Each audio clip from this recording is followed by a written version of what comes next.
क्या बात है शुभम भाई, तुम इस तरह उदास बैठे हो, क्या हुआ? अरे तुम बीवी बच्चे के फिक्र में इतना डूबे हुए हो?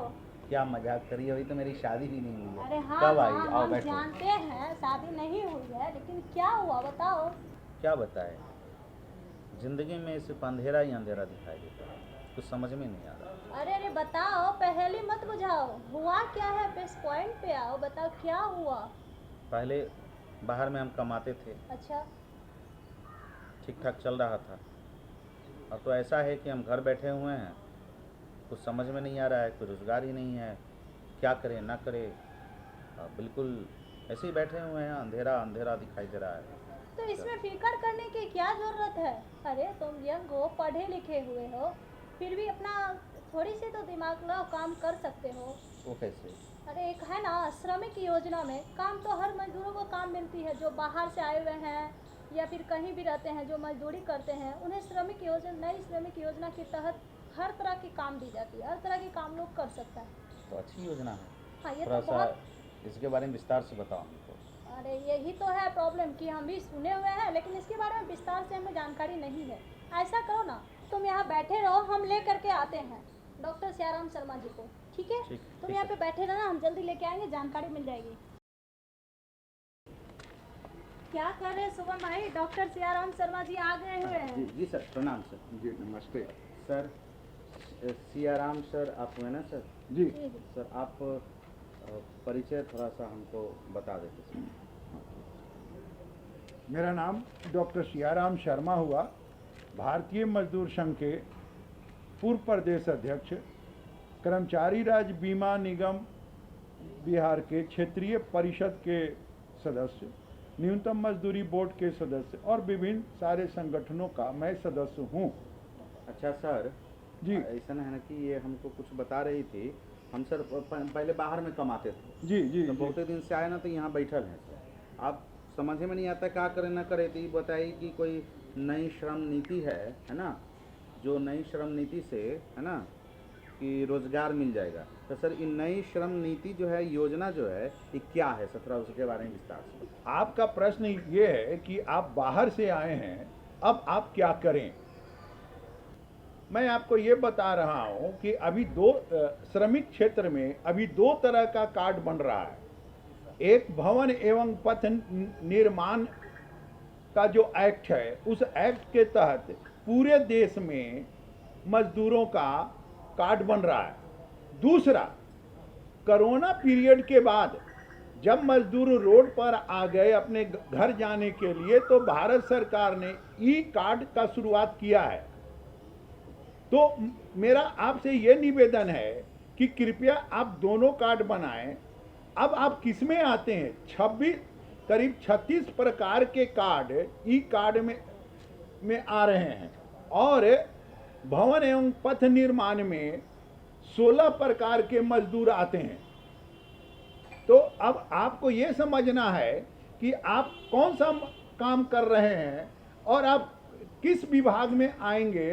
तो आप ई कार्ड अगर बनाते हैं तो भारत सरकार उससे भी सभी कुशल श्रमिकों को चुनकर रोजगार प्रदान कर रही है। आने वाले दिन में उनको बहुत तरह के अनुदान का भी लाभ मिलेगा, उनको कौशल प्रशिक्षण मिलेगा, और उनको जो भी आवश्यकता होगी उनके योग्यता और क्षमता के अनुसार वो उसमें मिल रहा है। जो भवन एवं निर्माण में जो कार्ड बन रहा है, उस कार्ड में करीब 13 से 15 16 तरह का कुछ ऐड हो जाता है बीच बीच में। तो योजना अगर 13 शुरू हुई और सरकार ने स्वास्थ्य योजना जोड़ दिया तो एक बढ़ गया, सरकार उसमें एक कपड़ा योजना जोड़ दिया तो 14 15 16 हो गया। तो इस तरह से योजना जुट जाता है। तो भवन एवं पथ निर्माण में भी अगर आप कार्ड बनाते हैं तो आपको फायदा होगा, और वहाँ भी आपको अगर आपके बच्चे हैं, आप ध्यान से समझें, अगर दो बच्चा अगर कहीं पर जन्म लेता है तो उसके ऊपर पैसा मिलता है, अगर दो बेटी है और बेटियों के शादी में पैसा मिलता है, अगर आप बीमार पड़ते हैं उस दरमियान पैसा मिलता है, अगर कोई दुर्घटना घटती है तो उस दरमियान पैसा मिलता है, और अगर आप ई कार्ड से रजिस्टर्ड मजदूर बिहार में या देश में कहीं भी हैं तो स्वाभाविक है कि मृत्युपरांत 4 लाख रुपया मिलता है। और यही नहीं, आपकी आयु अगर 60 वर्ष हो जाती है तो आपको 1000 रुपया का पेंशन भी मिलता है। हम एक चीज़ जानना चाहेंगे सर जी, कि आप बोले कि कार्ड 2 प्रकार का है और दोनों कार्ड में हम किस में, हमें कैसे पता चलेगा कि हम कौन कार्ड के लायक हैं या नहीं हैं, हम कैसे पात्रता हैं? हाँ, पात्रता का जहाँ तक प्रश्न उठता है, अब जैसे सभी तरह के काम करने वाले मजदूर करीब 36 प्रकार के, वो ड्राइवर हों, मजदूर हों, वो कोई भी काम करते हों, कोई भी काम करते हों जो शारीरिक परिश्रम कर रहे हैं, वो ई कार्ड में रजिस्ट्रेशन करा सकते हैं। और अभी तक देश में ये संख्या बढ़कर लगभग 24 करोड़ पहुंच गया है। आने वाले दिन इसका कारण क्या हुआ कि जब कोरोना पीरियड में मजदूर चल दिया दिल्ली और महाराष्ट्र से पैदल, तो सरकार के आगे कोई उसका कोई संबंध नहीं था, कोई जानकारी नहीं था, कौन कहाँ है, उसका क्या है क्या नहीं है। और उस दरमियान जब हम लोग काम करते थे तो आधार कार्ड पर हमको रुपया भेजना पड़ता था, यहाँ से वहाँ हमको आदमी भेजना पड़ता, बहुत तरह का समस्या है। इसलिए ई श्रम कार्ड वो भी बना लीजिए।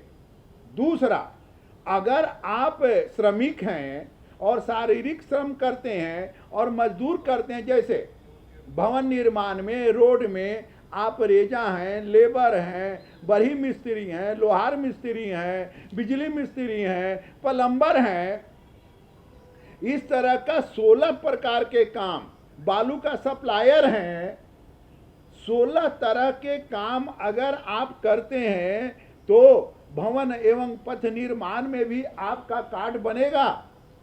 और ये सारा कार्ड आज के समय में बनाने के लिए आपको कंप्यूटर पर जाना है, वो डाउनलोड करना है, और आपको अपना नाम, पता, मोबाइल नंबर, आधार कार्ड नंबर और उसके बाद खाता का भी नंबर आपको उसमें देना चाहिए। एक सावधानी जरूर बरतिएगा, गलत शब्द उसमें आपका नहीं जाना चाहिए, अन्यथा वो पैसा करीब बिहार में भवन एवं निर्माण के तरफ से पूरे पटना डिस्ट्रिक्ट में 1.25 लाख मजदूरों का पैसा रुक गया है। सर, जैसे अभी ये तो बहुत सारी योजनाएं अभी 2 गो चल रही है, इसमें बहुत सारे मजदूर लोग काम कर रहे हैं, लेकिन इस सरकारी योजना में महिलाओं के लिए सरकार क्या क्या कर रही है और क्या क्या इस योजना के महिलाओं को क्या क्या काम मिल रही है या कैसे मिल सकता है, इसके लिए? बहुत सुंदर प्रश्न है आपका। आधी आबादी महिला है, सशक्तिकरण महिलाओं का हो रहा है।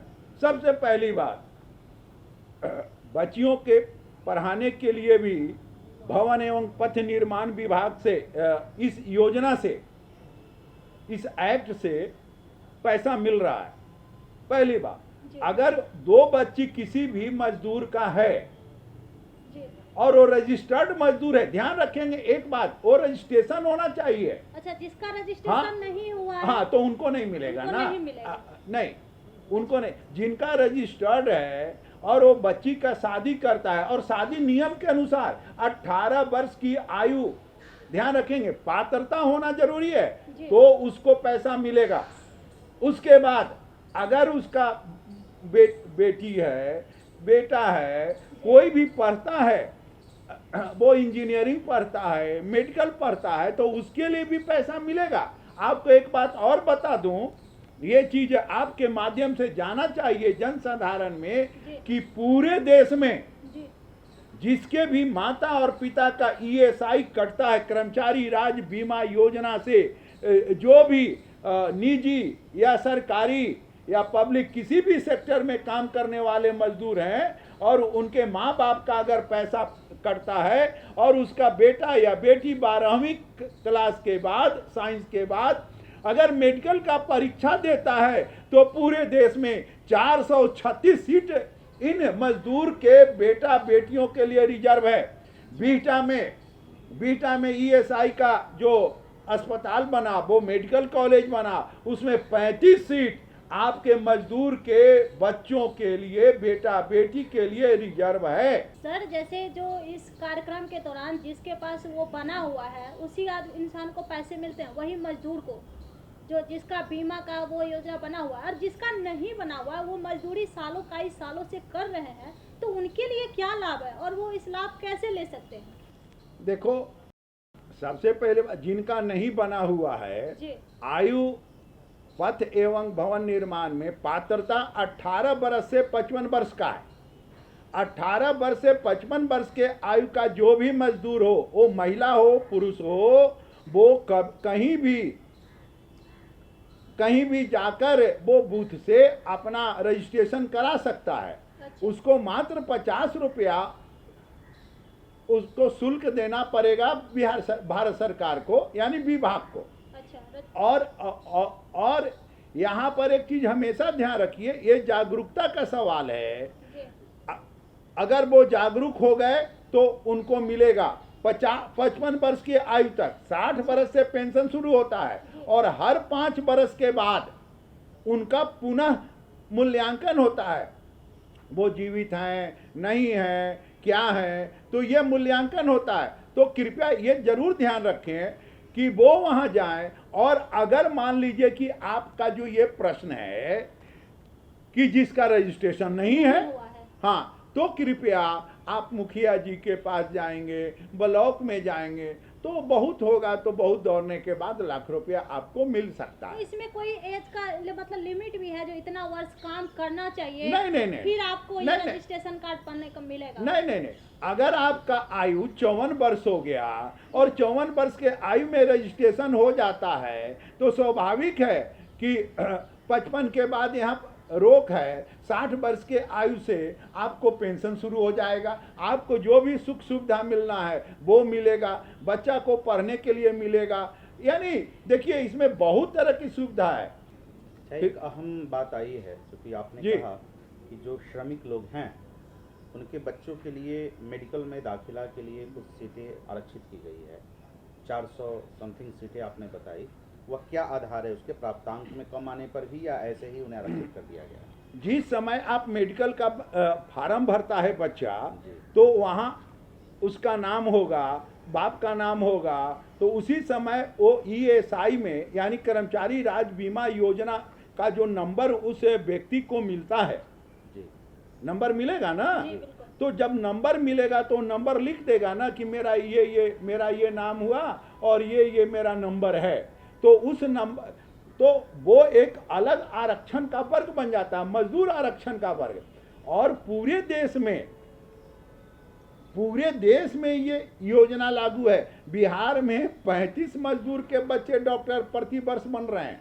तो सर इसमें क्या कांस्टेबल प्रॉब्लम भी नहीं, है? नहीं, मतलब नहीं, किस नहीं, कास्ट को होना नहीं, चाहिए नहीं, या नहीं होना चाहिए? नहीं, इसमें मजदूर जो भी होगा, फिर ध्यान से सुने, यहाँ जातीय पात्रता नहीं है, यहाँ गरीबी पात्रता नहीं है, यहाँ मजदूर पात्रता है। वो उसका माँ बाप कहीं भी काम करे, सरकारी में या गैर सरकारी में, वो किसी दुकान में काम करे या खदान में काम करे, वो किसी मकान में काम करे या कहीं भी काम करे, कॉलेज में काम करे, उसका बाप माँ को अगर ईएसआई कटता है तो उसका बेटा बेटी को रिजर्वेशन ये मिलेगा। बस पात्रता इतनी है। तो सर इसमें इतना अच्छा बात बताया। इसी में सर एक सवाल आ रही है, जो महिलाएं जो पढ़ी लिखी हैं उसमें तो हर एक लेवल का कुछ न कुछ श्रमिक योजना में काम कर रही है, जो कि थोड़ी सी भी नहीं पढ़ी है तो वो मजदूरी कर रही है, मिट्टी उठा रही है, चाहे वो कुछ भी इस टाइप से काम कर रही, ईटा उठा रही है, ये काम कर रही है, तो उसको सर क्या इस योजना का लाभ मिलेगा?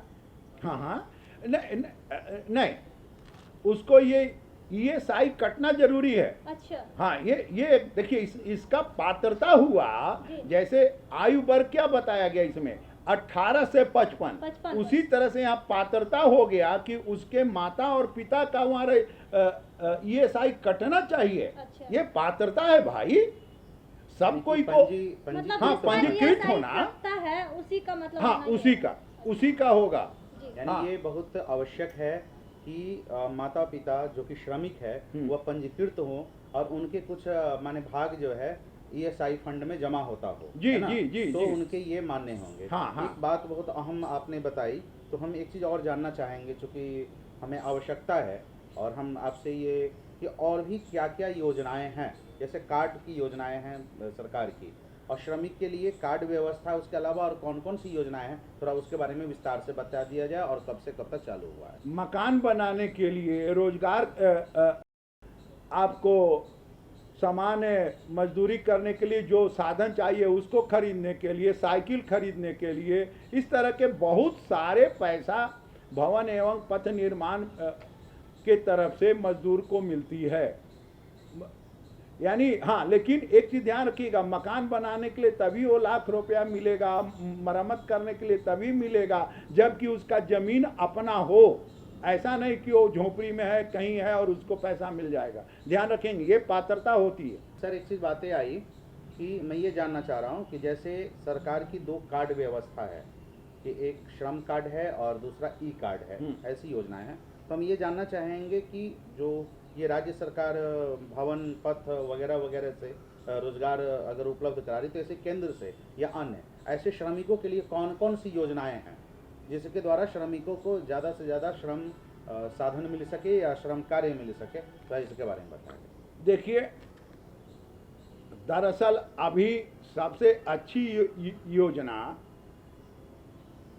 मजदूरों के लिए पथ एवं भवन निर्माण एक्ट का ही मिल रहा है। ये मिल रहा है, सबसे अच्छी योजना। ऐसे बीड़ी मजदूरों के लिए भी अलग ही योजना है, अन्य मजदूरों के लिए अलग योजना है। लेकिन अभी बिहार में जहां आप निवास करते हैं वहां सबसे ज़्यादा सुविधा भवन एवं पथ निर्माण का है, और इस संस्था को पैसे की कोई कमी नहीं है।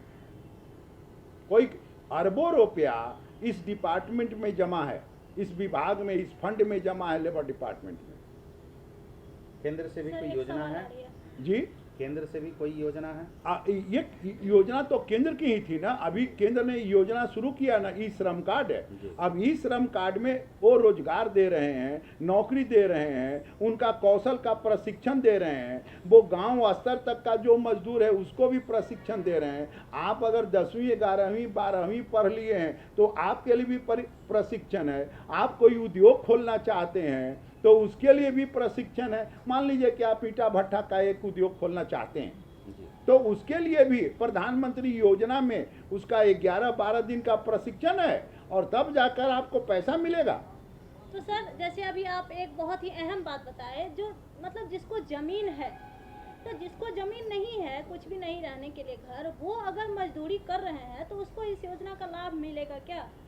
नहीं, इस योजना से लाभ नहीं मिलेगा। अच्छा। उसके लिए डीएम साहब के पास जाना पड़ेगा और वो समाज कल्याण विभाग से लाभ मिलेगा। ये लेबर, ध्यान रखना, ये लेबर डिपार्टमेंट हो गया, वो समाज कल्याण विभाग, आपका प्रश्न समाज कल्याण विभाग देखेगा। हाँ, हमारे विभाग का नहीं है।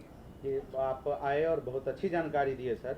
हम चाहेंगे कि हमारे गांव घर के प्यारे दर्शक भी जुड़े हुए हैं, उन्हें क्या संदेश देना चाहेंगे? ये कार्ड लेबर इंस्पेक्टर बनाएंगे, ये कार्ड ट्रेड यूनियन के लोग बनवा देंगे, और ये कार्ड किसी भी बूथ पर जाएंगे, वहाँ पर ये कार्ड है, वहाँ अपना डाउनलोड करेंगे तो उनका कार्ड वहाँ से भी बन जाएगा। लेकिन 3 चीज़ लगेगा, उनका आधार कार्ड, 2 फोटो और पासबुक। सर, आप आए इसके लिए बहुत बहुत आपका धन्यवाद। तो दर्शकों, हमें तो अच्छी जानकारी, इतनी अच्छी जानकारी मिले ही मिले, उम्मीद करते हैं आपको ही मिले ही होंगे। तो अगर आप कोई चीज़ जानकारी देना चाहते हैं या फिर कोई जानकारी लेना चाहते हैं तो हमारा पता नोट करिए। हमारा पता है कार्यक्रम गाँव घर, नीति से दूरदर्शन केंद्र, फ्यूचर रोड, पटना 8,01,। और हमारी मेल ID है director.ddk patna@gmail.com। और प्यारे दर्शकों, इसी के साथ हमें और हमारी टीम को दीजिए इजाज़त। हम फिर मिलेंगे आपसे किसी अगले अंक में किसी खास विषय के साथ। तब तक लोकगीत का आनंद लीजिए। नमस्कार, प्रणाम।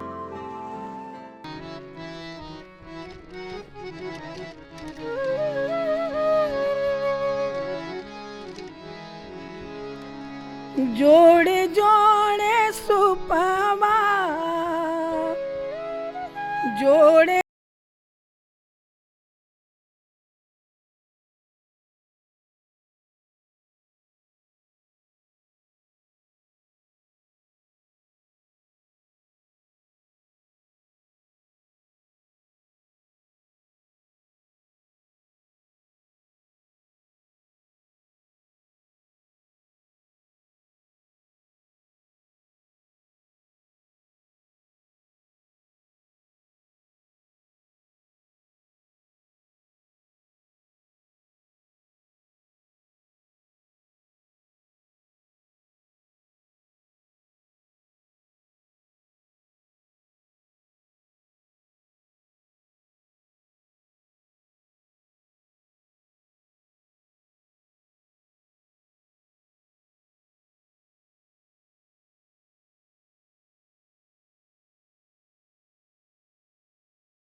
सूप भरी नारियर सूप भरी नारियर तोरे चढ़ैबो ना मैया तोरे चढ़ैबो ना मैया खोलन है के बढ़िया हे दर्शनिया देहु ना मैया खोलन है के बढ़िया हे दर्शनिया देहु ना।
मैया खोलन है के बढ़िया हे दर्शन आ देऊना मैया खोलन है के बढ़िया हे दर्शन